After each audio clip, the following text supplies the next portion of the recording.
Bom dia, gente. Essa é a aula da terceira atividade complementar da correção das questões de vestibular. Vamos direto para as questões. Primeira questão. Os frutos são exclusivos das angiospermas e a dispersão das sementes dessas plantas é muito importante para garantir seu sucesso reprodutivo, pois permite a conquista de novos territórios. A dispersão é favorecida por certas características dos frutos, exemplo, cores fortes e vibrantes, gosto e odor agradáveis ou polpa suculenta. E das sementes, que, como exemplo, a gente tem presença de ganchos e outras estruturas fixadoras que se aderem às penas e pelos de animais. O tamanho reduzido garante leveza e presença de expansões semelhantes a asas. Nas matas brasileiras, os animais da fauna silvestre têm uma importante contribuição na dispersão de sementes e, portanto, na manutenção da diversidade da flora. Das características de frutos e sementes apresentadas, quais estão diretamente associadas a um mecanismo de atração de aves e mamíferos? Vamos às alternativas. Pode passar, João. Nas alternativas A e C, nós temos as seguintes frases. Na letra A, ganchos que permitem adesão aos pelos e penas. E na letra C, estruturas fixadoras que se aderem às asas das aves. De uma maneira geral, a gente sabe que, dentro do grupo de mamíferos, estruturas fixadoras de fato ajudam a colar no pelo deles e ter a dispersão de sementes. Mas no caso das aves, isso não é tão comum assim. O que geralmente faz com que as aves sejam boas dispersoras não são essas estruturas que se aderem às penas delas, que não sei se vocês já tiveram a oportunidade de pegar em algum passarinho, é muito macio. Então, assim, é muito levinho. Então, imaginar que, por exemplo, esse exemplo aí da imagem fosse aderir a uma pena, não seria tão eficiente, ainda que exista talvez uma pequena possibilidade disso acontecer, não seria tão eficiente. Pode passar para o próximo. E aí, a gente tem como exemplo que a gente. Você quer falar, né? Pode falar. E lembrando que tá pedindo na questão a questão de ser vistoso e tal, e de atrair o dispersor, né? E Uhum. aquele negócio ali seco, meio que não atrai nada, né? Sim, tem isso também. Não é atrativo, né, das cores vibrantes. E o exemplo que a gente tem do dia a dia, de algo assim que a gente pode relacionar essas estruturas que as sementes podem apresentar para grudar nos pelos dos animais, é o velcro, que geralmente tem nas roupas, né? É alguma mochila, é aquele que faz até aquele barulhinho, assim. Então, é um exemplo que funciona da mesma maneira. Então, a gente sempre Inclusive faz essa analogia. o velcro foi feito baseado naquela plantinha lá que tá mostrado. O cara que inventou, ele saía com o cachorro dele, aí sempre grudava no caso, aquela é a flor seca, né? Uma flor inteira seca. Aí grudava no pelo do cachorro dele e tinha que ficar tirando o negócio do cachorro dele. Eu acho que Aí é essa que o foi. povo fala carrapicho, né? Um É, nome, assim, que eu vou... aqui a gente chama de carrapicho muito, mas muita coisa a gente chama de carrapicho aqui também. Mas Sim. aquilo lá foi lá na Europa, aquela planta lá da Europa.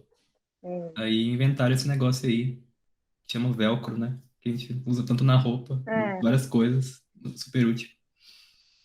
sim. Pode passar. Na letra B, a gente tem expansões semelhantes a asas que favorecem a flutuação. E na letra E, leveza e tamanho reduzido das sementes que favorecem a flutuação. Então, aí nós estamos discutindo duas questões, né? As expansões, que seriam, né, relativas a asas, e o tamanho reduzido. E aí a gente tem como exemplo sementes de ipê e esses frutos de araribá. Tem esse fruto, se eu não me engano, né, Rô, eu acho que é aquele que a gente joga para cima e ele desce, assim. É, não é? Pois é. Quando eu aprendi isso no ensino médio, a professora levou um monte, você joga para cima e ele desce girando, é a coisa mais linda do mundo. Mas essas estruturas demonstradas aqui, elas são mais eficientes para o que a gente chama de anemocoria. Anemo, que faz referência ao vento, e coria, a semente. Então, são aquelas sementes que são dispersadas pelo vento. Que não é o caso aqui, que a gente está falando de aves e mamíferos. Pode passar. E a letra D, que está escrito frutos com polpa suculenta que fornecem energia aos dispersores. Então, aí a gente tem questão dos frutos que são muito vistosos, são nutritivos, e eles têm, de fato, uma função de atrair os mamíferos e as aves, lembrando que morcego é mamífero, então ele não está aí à toa. Então, é exatamente o que a questão está pedindo, porque atrai muito mais esses seres que vão dispersar as sementes a partir da atratividade desses frutos. Pode passar. Então, a gente fica com a letra D na número 1. Se tiver dúvida, vai botando aí no chat, viu, gente? Se alguma coisa não ficou muito clara. Pode passar. Questão 2. Enem 2005. Caso os cientistas descobrissem algumas substâncias que impedissem a reprodução de todos os insetos, certamente nos livraríamos de várias doenças em que esses animais são vetores.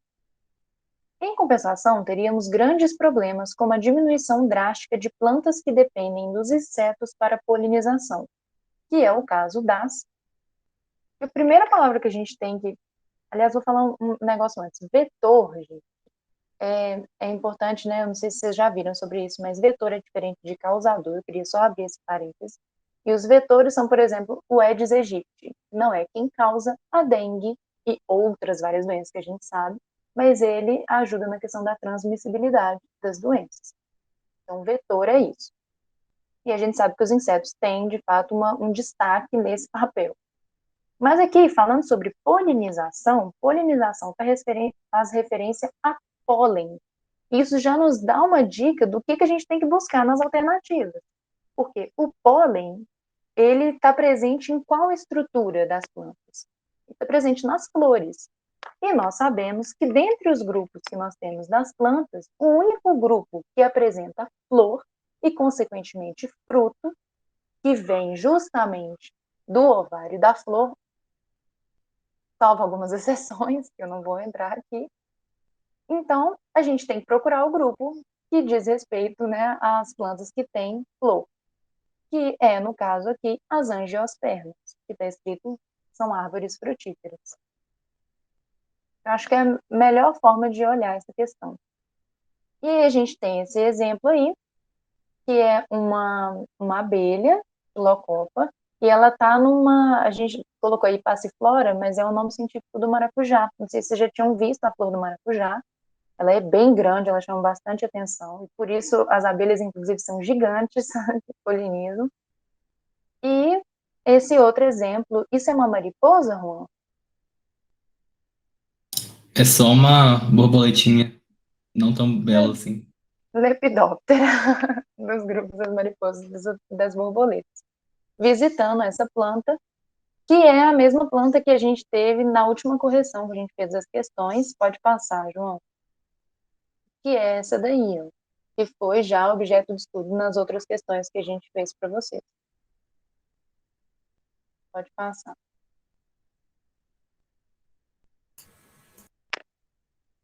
Aí só confirmando que é a letra E na 2. Tá, então vamos lá. Eu vou ajudar vocês aqui nessa questão 3. Do Enem de 2014, né? Uma região de cerrado possui lençol freático profundo, estação seca bem marcada, grande insolação e recorrência de incêndios naturais. 5 espécies de árvores nativas, com as características apresentadas no quadro, foram avaliadas quanto ao seu potencial para o uso em projetos de reflorestamento nessa região. Qual é a árvore adequada para o reflorestamento dessa região? Então, tinha lá as árvores na questão, né? As 5 árvores, nas alternativas também.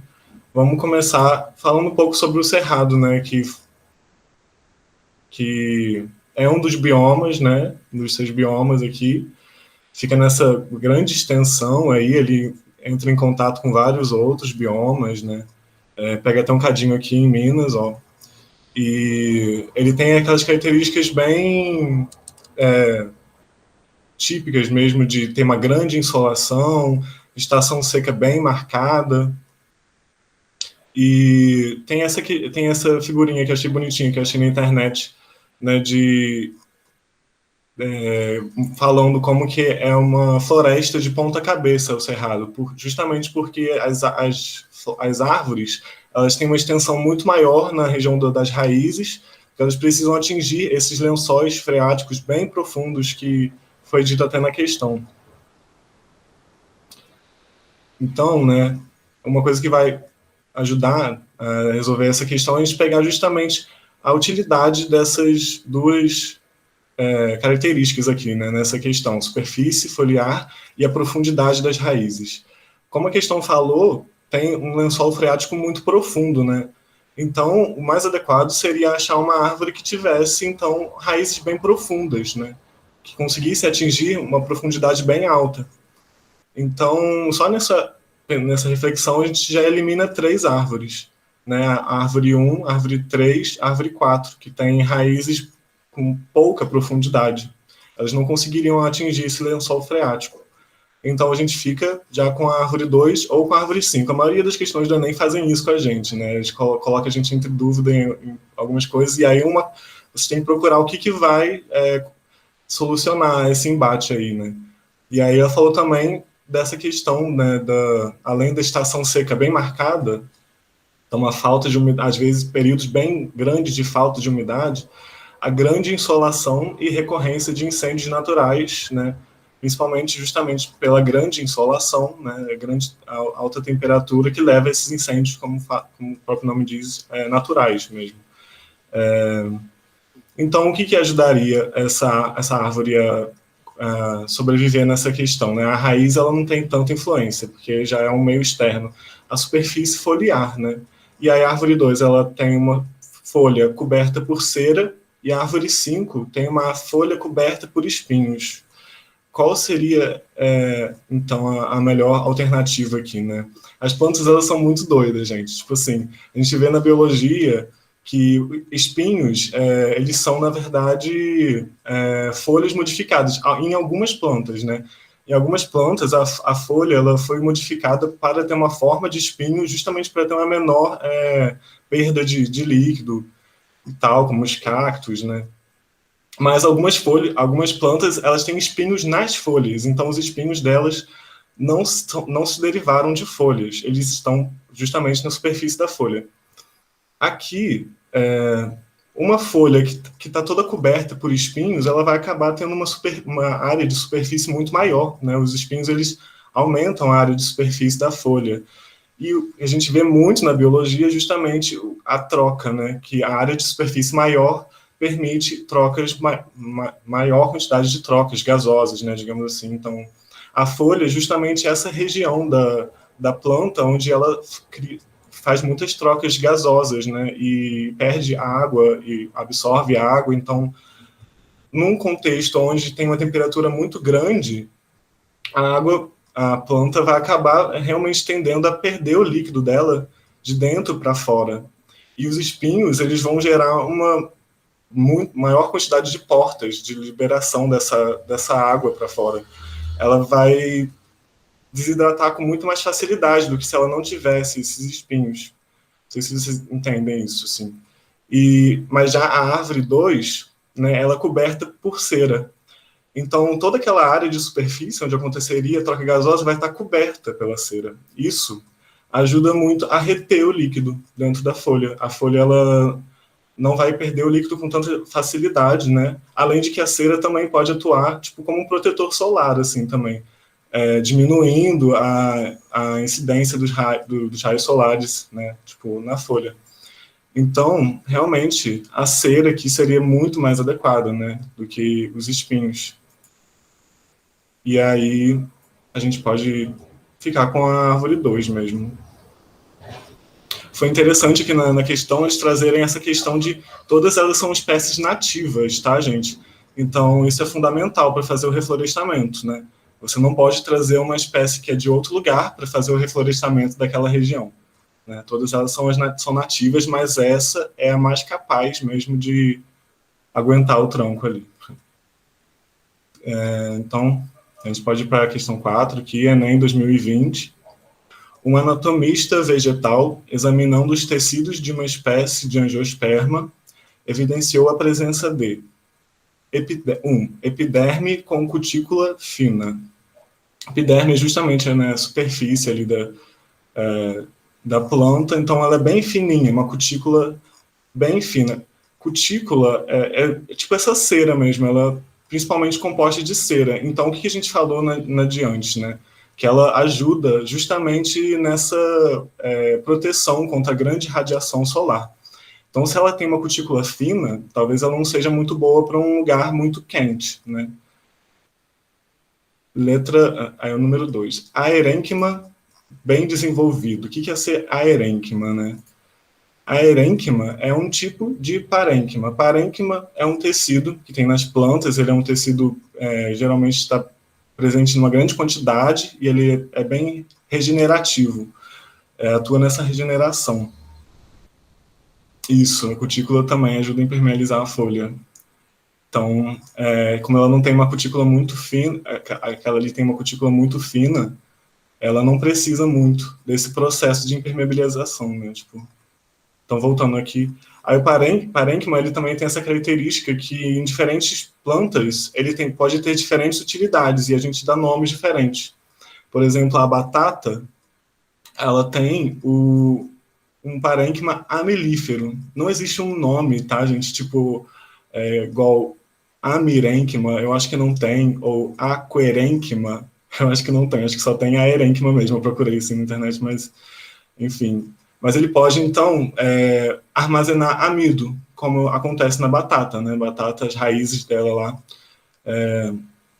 uma grande reserva de amido através desse tecido. Ou ela pode armazenar água, como é o cacto, né? Os cactos lá, eles têm esse tecido especializado para armazenamento de água. E também tem de armazenamento de ar, que é o aerênquima, e é aerífero. Ele tem grandes espaços, né, intercelulares, onde acaba hidrênquima, boa. A milénfera, não sei se tem.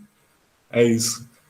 Então está dizendo aí que essa planta tem um aerênquima. Ela tem esse tecido bem especializado na armazenamento de ar. Aqui já mandou uma foto aqui, dando um bom spoiler de que planta pode ser essa, né? Tipo uma Vitória Regia e tal. Que elas precisam, né, boiar. Né? O ar é principalmente para isso, assim, esse aerênquima, onde elas precisam boiar, né? Enfim.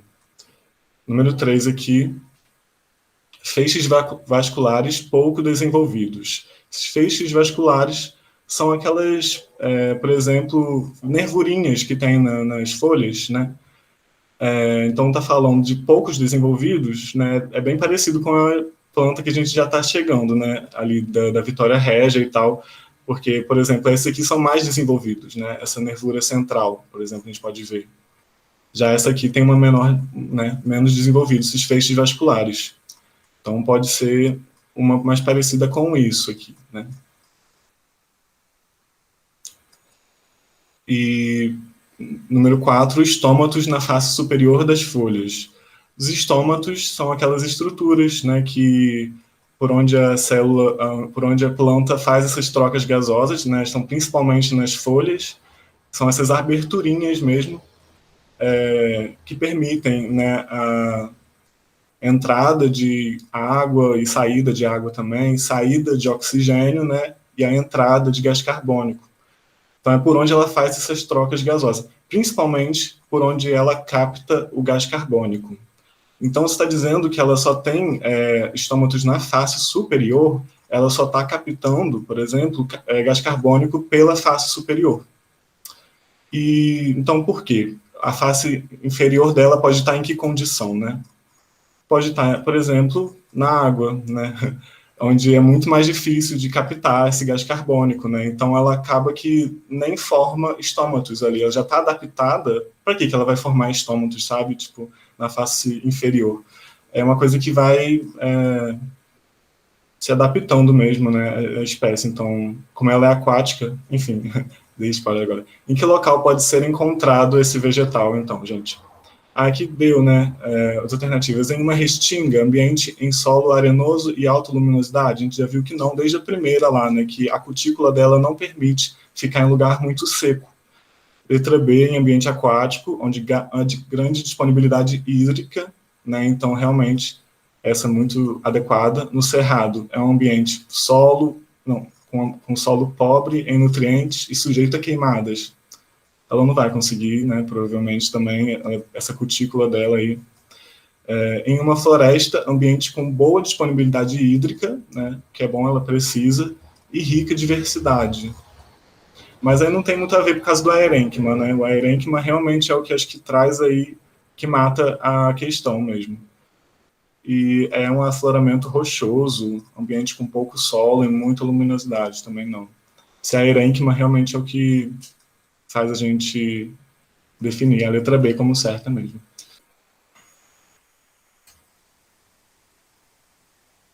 Eu estava desmontando no computador. Vamos lá, questão 5. Enem 2018. O cruzamento de duas espécies da família das Anonáceas, a Xerimônia, com a fruta pinha, resultou em uma planta híbrida denominada de atemoia. Recomenda-se que o seu plantio seja por meio de enxertia. Um dos benefícios dessa forma de plantio é Então, a enxertia, eu não sei se vocês já tiveram a oportunidade de ver o que é, mas é basicamente, eu inclusive já trabalhei com isso, eu trabalhei um tempo na prefeitura com isso, eu trabalhava no setor de arborização urbana e eu cuidava de um viveiro de plantas. E aí a gente fazia enxertia às vezes.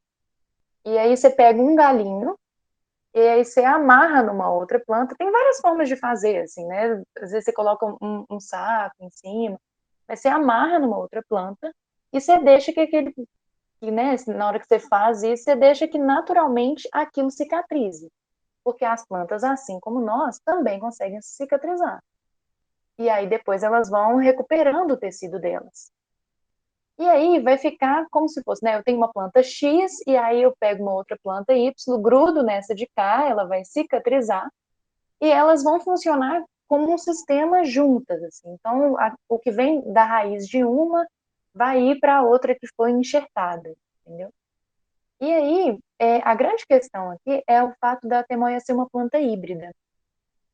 Os híbridos, acho que a gente já falou isso em algumas outras questões, não foi? Em algumas outras aulas de correção. Mas, não, mentira, acho que foi no PET. E os híbridos, eles são justamente esses indivíduos que nascem a partir de duas espécies diferentes. E aí, o que acontece? Eles não vão ter sucesso reprodutivo. É muito raro, né? Eu, pelo menos agora, eu sei que tem sempre exceções, a gente não pode falar que é sempre na biologia, mas os híbridos, eles não costumam ter sucesso reprodutivo. Então, você não consegue pegar um híbrido com outro e aí gerar uma próxima geração. É muito mais complexo. Porque o exemplo que a gente tem disso é a mula. Então, essa que é a grande questão. Então, mas eles têm interesse na atemoia. Então, como que eu consigo fazer com que essa planta reproduza, sendo que ela não consegue fazer esse processo natural? E aí entra a enxertia. Porque você vai pegar os galinhos, ela vai continuar crescendo, quando você junta ela com uma outra, e aí cicatriza. E aí depois você vai fazendo podas, e aí até a poda tem um jeitinho de fazer, e aí você vai colocando mais enxertos para que ela se desenvolva. Então, um dos benefícios dessa forma de plantio, voltando às alternativas, letra A, ampliação da variabilidade genética? Não, não vai ter ampliação da variabilidade genética aí, inclusive por conta disso, né, que você não vai ter essa troca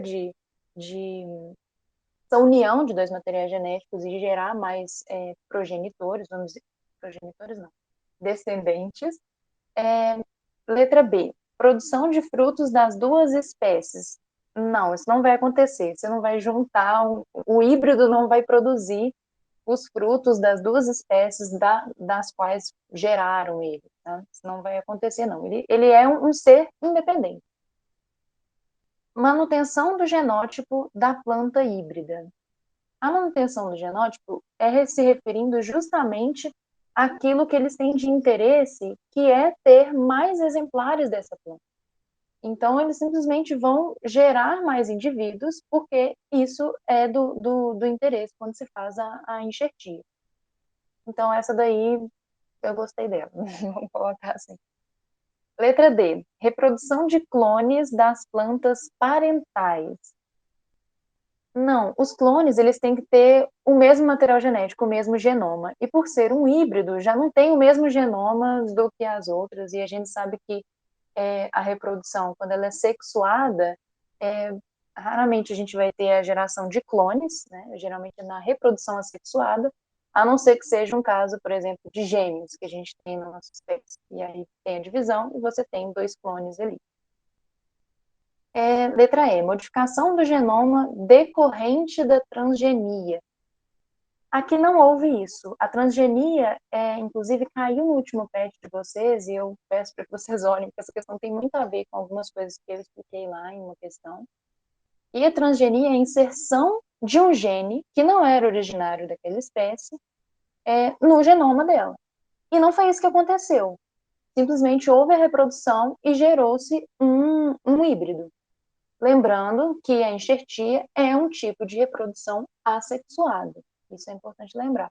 Então, com isso, a gente fica com a letra C, manutenção do genótipo da planta híbrida. Eles queriam reproduzir mais exemplares da atemoia. É isso. Pode passar para a próxima.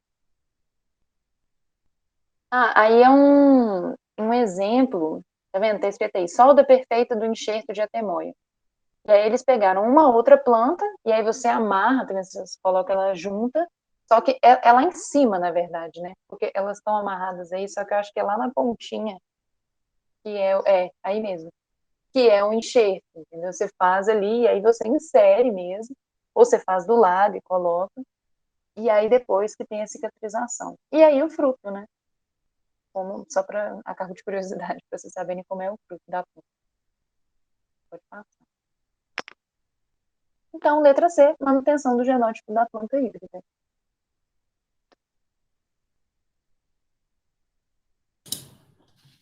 Vamos lá. Enem 2012. A imagem representa o processo de evolução das plantas e algumas de suas estruturas. Para o sucesso desse processo, a partir de um ancestral simples, os diferentes grupos vegetais desenvolveram estruturas adaptativas que lhes permitiram sobreviver em diferentes ambientes. Qual das estruturas adaptativas apresentadas contribuiu para uma maior diversidade genética? Então, a gente vem ali uma filogeniazinha, a gente tem a alga verde ancestral lá na base, e conforme a gente vai passando ali para a direita, a gente vê que vão aparecendo novas características para as plantas. Então, primeiro a gente vê ali um gametófito dominante. A linha não está deixando lá embaixo. Aí. E o arquegônio. Aí, isso é uma característica que as algas não tinham e que a gente vai ver em todos os outros grupos a partir desse. Então, é isso que quer dizer essa característica colocada nesse lugar onde ela está ali dessa filogenia. E aí, para a esquerda sai a briófita, né? Então, a briófita vai ter essas características foram faladas, né? O gametófito dominante e o arquegônio. E para a direita, a gente vai ter todas as outras plantas, né? Então, a gente vai ter pteridófitas, gimnospermas e angiospermas. Só que essa característica do gametófito dominante só aconteceu, né? Acabou só ficando para a briófita, né? Que se a gente vê na pontinha ali na imagem, aquilo lá é o esporófito. Nessas plantas que a gente está vendo aqui, que são as mais comuns, né? Que a gente vê, que não são musgos e tal, a gente tem o esporófito, que é equivalente àquela parte de cima, que é o dominante. Então, o que a gente vê é o esporófito. Então, isso que é a parte que faz justamente a produção de esporos. Mas tá, o que isso tem a ver? Os esporos, eles são, no caso, a estrutura que vai fazer a questão da reprodução, a primeira parte da reprodução das plantas. Então, ela vai produzir um esporo ele é haploide, né? Então, só tem um grupo de cromossomos. E ele vai ter até a gente chegar ali nas gimnospermas, ele vai ter uma particularidade que é a dependência da água para poder ele se desenvolver. Então, os esporos eles vão precisar de ter contato com a água para ele poder germinar e formar uma plantinha que a gente chama de gametófito, né? É, quando a gente chega ali antes das pteridófitas, né? Ali, essa divisão a gente tem esporófito dominante e os vasos condutores, a gente tem a característica que justamente esses vasos condutores que permitem um tamanho maior para essas plantas. Mas isso não foi um essencial para permitir essa sobrevivência em diferentes ambientes. Foi um passo inicial, mas ainda tem bastante dependência da questão da água justamente por conta dos esporos, né? O principal que a gente vê ali nessa para poder fazer essa diferenciação de ambientes, né, para poder depender menos ainda da água, que desde que saímos lá da água verde ancestral, que é completamente dependente da água, ela vive na água, né, a maioria delas, e até chegar ali nas plantas de hoje que a gente vê que tem cactos, por exemplo, sobrevivem com muito pouca água durante o ano, a gente teve um passo essencial que é justamente essa questão dos grãos de pólen. E por quê? Porque o grão de pólen, ele permite que as plantas, no caso as gimnospermas, as angiospermas, que são as que têm o grão de pólen propriamente dito, né, que a gente vê que é o passo depois da pteridófita, que eles consigam alcançar que os esporos consigam se alcançar e fazer a fertilização, fazer um organismo, né, que tem a fecundação, né, propriamente dita, que não precisa de água, porque o pólen ele vai chegar aonde? Ele vai chegar na outra planta, ele não vai chegar mais no lugar que tem a água. Então, tudo que você precisa de ter é uma planta no lugar que você quer que ocorra a reprodução. E no caso das gimnospermas e das angiospermas, a gente tem ali o óvulo, né, o ovário, que fica na planta. Então, o que mais ajudou com que esses organismos se espalhem, né, no ambiente foi essa necessidade de menor contato com a água dos grãos de pólen. E isso ainda garante a polinização cruzada. Por quê? Porque toda essa menor dependência de água que vai sendo desenvolvida com o tempo, ela é feita em passos que são que ocorrem muito devagarmente, né? Então, de geração em geração, vai de pouco em pouco, ficando cada vez menos dependente dessa água. E um dos principais fatores, né, que vão trazer essa evolução, né, vai ser a mutação, né? Então, as mutações, a questão do crossing over lá na hora da meiose e tal, e que vai levar, né, a uma reprodução sexuada, né? Então, essa questão da polinização cruzada é também um fator muito importante por conta desse, desses passos evolutivos que tem que ser dados e que ocorrem com muito mais facilidade durante um processo de reprodução sexuada do que da sexuada, que é produção de clones, né? Então não tem como desenvolver novas características a partir disso. Então acho que pode passar, a gente tem a resposta, que é os grãos de pólen, que garantem a polinização cruzada, justamente entre plantas que vão ter contato entre si, né? O pólen com o óvulo lá, na reprodução sexuada. Nesse mesmo passo, a gente tem aqui a 7, que traz aí uma questão da UFG, de 2010. Uma paisagista responsável por um projeto de ornamentação de um jardim público necessitou de uma espécie vegetal com as seguintes características: planta herbácea, caule do tipo rizoma, flores de pétalas cor-de-rosa e de fácil propagação por semente ou por brotação. Para obter plantas exatamente iguais à descrita, explique comparando os dois mecanismos reprodutivos, o melhor tipo de reprodução a ser escolhido.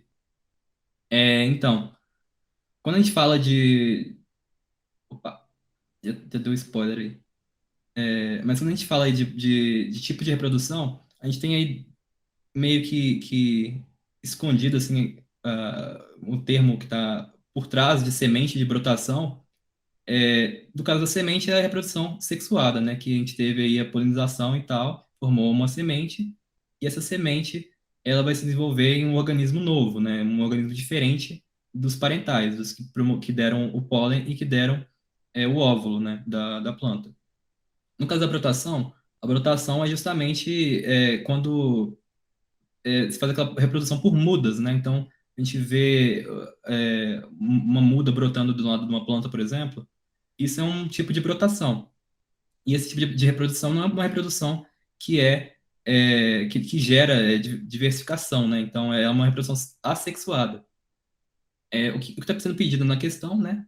É justamente plantas exatamente iguais. Então, a gente já entende, né? Ele quer um tipo de reprodução que seja assexuada. Então, nesse caso, se a gente for comparar, a gente quer uma planta idêntica, então, como a gente vai ver aí agora, bem, a gente tem aí a reprodução por brotação, que é uma reprodução, um tipo de reprodução que é assexuada e que vai gerar indivíduos geneticamente idênticos à da planta original. Então, se geneticamente eles são idênticos, a única coisa que vai sobrar, né, para poder tornar as plantas adultas idênticas é justamente dar um ambiente parecido. Então, como a gente está fazendo um jardim, né, então imagina-se que eles vão ter o mesmo tipo de tratamento e tal, e que a planta vai crescer praticamente idêntica uma à outra. A produção de sementes, né, ela vai requerer polinização e meiose, como a gente já viu, às vezes uma planta que tem uma característica, durante a meiose, ela vai acabar passando para o progenitor, às vezes, uma característica diferente, né? Porque a gente tem, por exemplo, heterozigotos e tal. Então, talvez a planta filha seja diferente da planta mãe, mesmo que a gente faça uma autopolinização, por exemplo. Então, o que acontece aí é que a produção de sementes não seria um tipo de reprodução que se enquadraria, né, ao que está sendo pedido na questão. Então, vamos para a próxima. E última. Então, essa questão 8 da UFPB suponha que você tenha que classificar as angiospermas de uma reserva florestal. Sabe-se que a classificação leva em consideração o número de cotilédones da semente. Então, vamos deixar bem claro aí que a gente quer classificar pelo número de cotilédones, né?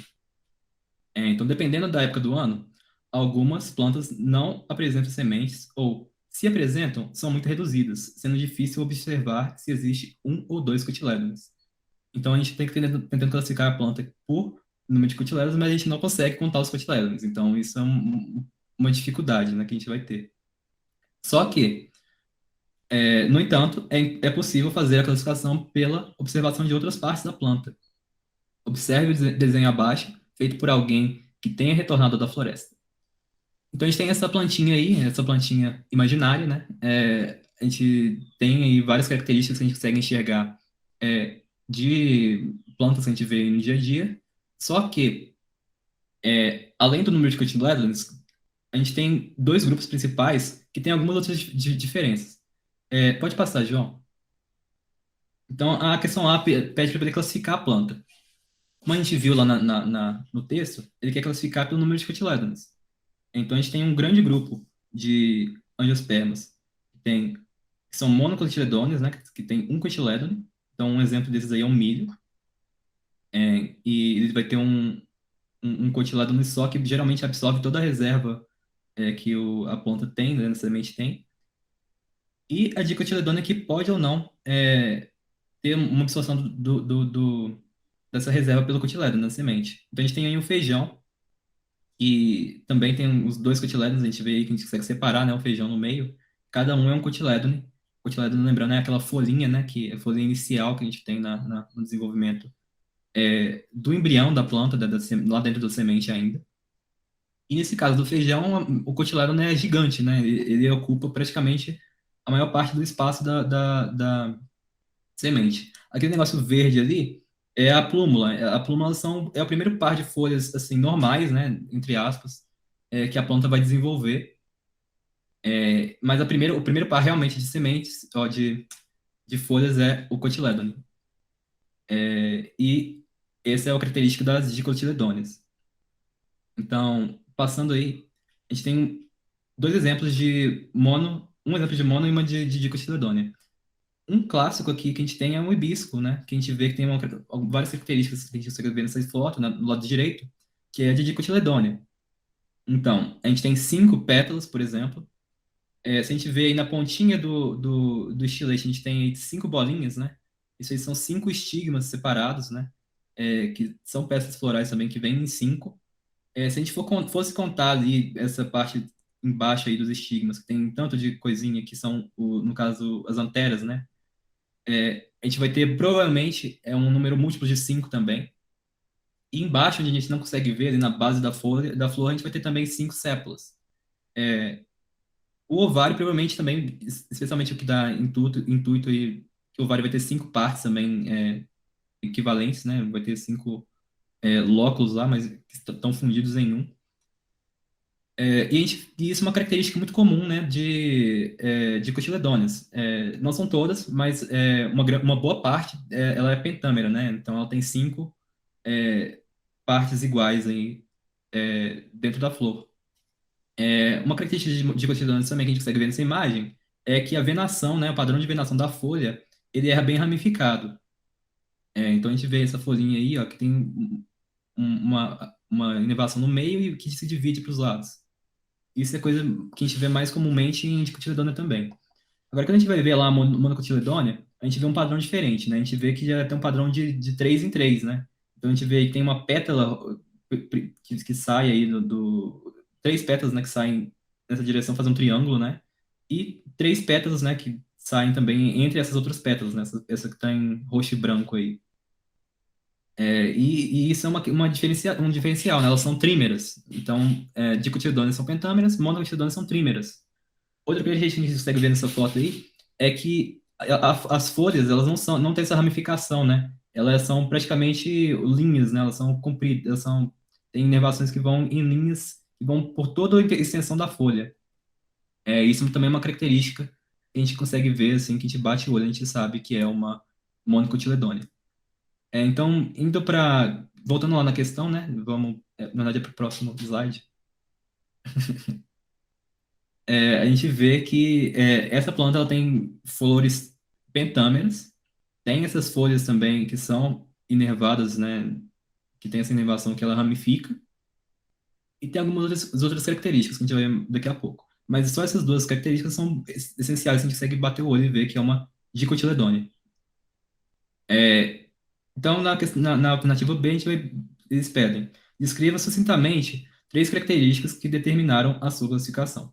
Então, aqui a gente já tem duas, né? A gente tem a questão da pentameria, que é justamente as flores com 5 órgãos florais, né? E a questão da inervação das flores. A gente tem algumas outras características também. A gente vê esse corte aí, por exemplo, no caule, né? Que a gente vê esse zoomzinho aí, né? Que a gente tem. Ele mostra que tem uma vascularização que ela é em forma de cilindro, né? Então a gente vê que tem cilindros ali organizados, né? Que estão que tem essas linhazinhas, né? Elas são feixes vasculares que são organizados em círculo. E as monocotiledôneas geralmente não têm esse tipo de organização, elas são meio aleatórias, assim, esses feixes que eles aparecem. Então, isso é uma outra característica que ajudaria. E, por último, além disso, como extra, né, a gente tem também essa questão da raiz. A raiz, geralmente, de dicotiledôneas, ela tem poucas ramificações. Aí pode até parecer muito, mas se vocês vissem uma raiz, né, vamos para o próximo slide. Por exemplo, a raiz de uma monocotiledônea, ela meio que faz essa coisa meio radial que sai tudo do mesmo ponto. Enquanto as dicotiledôneas, elas têm uma parte principal e ter raízes secundárias, e dessas raízes secundárias a gente vai ter um pouquinho mais de raízes terciárias saindo delas. Então, é bem diferente em relação à da monocotiledônea, que tem meio que um espalhamento assim, aleatório. A questão do caule, né, que a gente viu ali, que os feixes aleatórios a gente consegue ver aí nessa imagem da esquerda, que é que chama, que a gente vê que tem pontinhos, né, esses feixezinhos, que é onde passam o xilema e o floema. Enquanto no da direita a gente tem uma estrutura mais organizada, né? Na imagem de baixo. Essas aí. A gente vê que tem cilindro, o cilindro bonitinho ali em volta, enquanto o outro é meio organizado, desorganizado ali no meio. A flor, né, questão da trimeria, né, que é a questão das três pétalas, três sépalas, no caso da monocotiledônia e da dicotiledônia 5. E, claro, o cotiledônio, que é 1 e 2. Mono 1, di 2. Então, a gente tem aí as respostas, que é basicamente isso, né? Flores pentâmeras, flores perennérvias, raízes pivotantes, feixe vascular do tipo eustelo, que é aquele que é organizadinho. A gente tem aí um fruto esquisito também, que eu sou super contra colocarem isso aí, porque geralmente, quando as peças florais são pentâmeras, imagina-se que o fruto ou vai ser pentâmero também, né? Vai ter 5 estruturazinhas ali iguais, ou ele vai ser um só, mas que por dentro tem 5, que é algo diferenciado, né? Que a gente vê tanto nas monocotiledôneas como nas dicotiledôneas. Então, esse negócio com 2 aí, eu não sei como é que é ser organizado dentro desse negócio, não, porque tem que ficar 2 para cá e 3 para lá. Isso aí geralmente não acontece. Então, eu sou meio contra esse fruto, mas geralmente as monocotiledôneas não vão ter esse fruto separado. Geralmente é algo que vem junto, que já está tudo fundido numa estrutura só. E algumas dicotiledôneas vão acabar tendo esse fruto separado ainda. Isso também é uma possibilidade, mas que eu não coloquei aí porque eu sou contra essa ideia aí. E tem mais características que a gente consegue colocar. Então, tá aí. Então, por hoje a gente termina aqui. Alguma dúvida sobre essas questões? Qualquer coisa que vocês quiserem perguntar, agora é a hora. Dá tchauzinho pro povo do YouTube aí. Tchau, YouTube. E é só.